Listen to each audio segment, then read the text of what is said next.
జై శ్రీరామ్. మన హిందూ బంధువులందరికీ ప్రణామములు.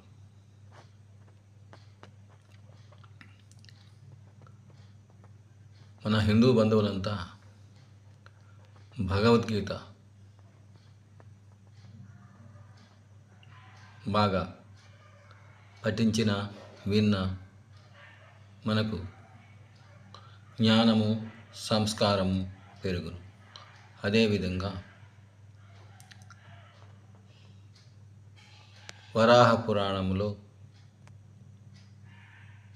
శ్రీ విష్ణు భగవానుడు ఇలా చెబుతున్నాడు: యత్ర యత్ర గీతా విశారస్య పఠనం పాఠనం శ్రోతం తత్రాహం నిశ్చితం పృథ్వీ నివాసామి సదైవాహి. ఆ యొక్క శ్లోకం భావన ఏమిటంటే,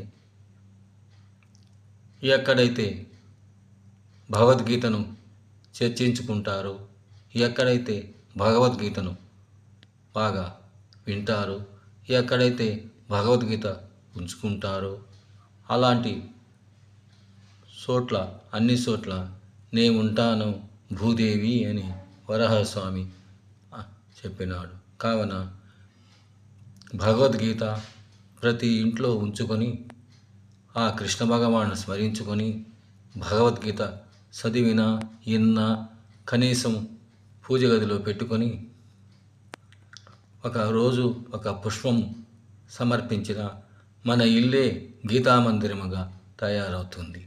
మన ఇల్లే గీతామందిరముగా అవుతుంది.